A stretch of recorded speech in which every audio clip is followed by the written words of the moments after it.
फरमाते हैं कि सहाबा का जुर्मट था और दरमियान में इमाम अली मकाम थे, इमाम हुसैन थे और सर पे दस्तार मुस्तफ़ा थी और हाथ में तलवार शेर खुदा थी, जुल्फ़कार हैदरी थी, हाथ में जुल्फ़कार हैदरी, सर पे दस्तार मुस्तफ़ा, दरमियान में इमाम हुसैन और दाएं बाएं सहाबा। कहते हैं यूं लग रहा था जैसे चांद और सितारे हैं और चांद की तरह इमाम हुसैन चमक रहे हैं और सितारे उस चमक से चमक ले रहे हैं। और एक देहाती आ गया, एक अराबी आ गया। उसने जब देखा कि ऊंचे इमाम हुसैन है और ज़ाहिर है चेहरा क्यों ना चमके, जिनका चेहरे आमिना के लाल के मुशाबे है, क्या रौनक होगी, दस्तार भी मुस्तफ़ा जाने रहमत। उसने पूछा ये कौन है? इसका मतलब उसको पता नहीं था। उसने पूछा ये कौन है? उन्होंने कहा ये हज़रत अली शेर खुदा के बेटे हैं, जो अबू तालिब के बेटे हैं। जिसने कहा ये खून रेज के बेटे हैं, उस शेर खुदा के बेटे हैं जो खून रेजी करते थे, खून बहाते थे, जुल्म करते थे। बताओ हमारा रिएक्शन क्या होगा? उधर नहीं, आपके पास जान कोई कहे तो आप कैसे उसके पेश आएंगे? और आपके मुताबिक कोई ऐसी बात करे तो आप उसका हाल क्या करेंगे? आप कहेंगे तेरी नस्ल भी नहीं छिड़ना। बात अब्बा जी थी, दादा नाना परदादा, बल्कि अब नस्ल क्या, आप पिस्टल पास होता गोली मारी मार दी। ये तो कमीनगी है, ये यजीदियत है। ये क्या है? ये यजीदियत, ये हैवानियत है, ये ख्वाहिश परस्ती है। नाम के हुसैनी ना बनो, किरदार के बनो। इमाम पाक ने किसके मुतालिक सुना? शेर खुदा।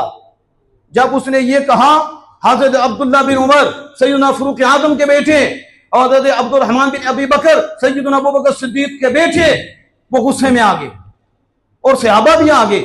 उसकी धुलाई करनी चाहिए कि इसे मार कर इसे सबक सिखाएं।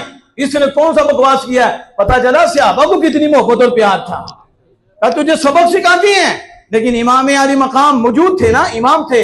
आपने कहा छोड़ दो इसको छोड़ दो। और हम मुस्कुराने लगे। क्या करने लगे? ऐसे नहीं तराने गाए जा रहे इमाम हुसैन पाक के। क्या हौसला था, इतनी बड़ी बात सुनकर भी चेहरा मुस्कुरा रहा है। और कहा वजीहा अरब, ये नहीं कहा बदअखलाक कमीने बदतमीज, तुझे बोलने का भी तरीका नहीं है, ये हमारी बोली है, हुसैनी बोली नहीं। हुसैनी बोली देखो, आपने फरमाया ए वजीहा अरब, ए अरब के खूबसूरत चेहरे वाले, क्या मसला है? मसला क्या है? तू गुस्से में है और तू परेशान है, तुझे कहीं बयाबान की खुशकी तो नहीं हो गई? जंगलों से आया है तो उसकी खुशकी तो नहीं हो गई? और हम खुशकी का भी इलाज कर सकते हैं। एक ये कहा। फिर आपने फरमाया कि भूखा तो नहीं? ये तो बंदा भूखा होता है ना, वो भी खांदा है। भूखा तो नहीं तो इसकी भूख भी दूर कर सकते हैं। ये तो सखियों का घराना है, हम भूख भी दूर कर सकते हैं। फिर आपने फरमाया कि बुढ़ी ना नहीं लड़के आया। क्या फरमाया? या वो जमाना से, मतलब वो तो भी ये काम होते सर। तो जो हुसैनी होते हैं वो हकीम होते हैं। को बंदा लाल पीला हुआ है तो थोड़ी देर उसे ठंडा तो होने दो, जब ठंडा हो जाए पूछो हजरत साहब खैर ही है ना, फिर वो बताएंगे मुझे ये बना हुआ था। तो आप फौरन ही लाल पीले होके जवाब देते हो और फिर तबाही हो जाती है। आपने उसे पूछा कि बीवी ने तो नहीं लड़के आया, करो तो नहीं जुतियां पईया तो चौधरी बन गया, ये तो नहीं हुआ? अच्छी बीवी ने सुलह भी करा सकते हैं, हम ये भी कर सकते हैं। फिर आपने चौथा जुमला फरमाया, आप मैं मकरूज तो नहीं? मकरूज की वजह से भी होता है, जो कर्ज में दब जाता है ना, फिर उसकी भी हालत हो जाती है। आपने तुम मकरूज तो नहीं, हम तुम्हारा कर्जा भी उतार देंगे। मैंने पीछे भी बात की थी, वली वो नहीं होते जो तजोरियां बढ़ते हैं। वली की सखावत मूसलाधार बारिश की तरह होती है और वली की आजिज़ी जमीन की तरह होती है। जितनी मर्जी छाले मारो जमीन नहीं बोलती।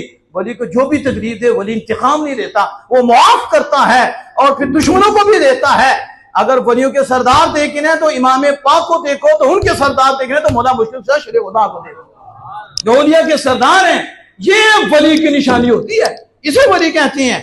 जब आपने कहा कि हम ये भी कर सकते हैं, शर्मिंदा हो गया। ये है किरदार। क्या हो गया? काश हमें भी कोई ऐसी खुशबू मिल जाए। तो जब शर्मिंदगी आती है ना तो बंदा चुक जाता है, बस नदामत आ जाए।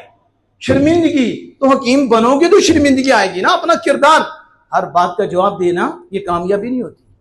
हिकमत से काम लेना होता है।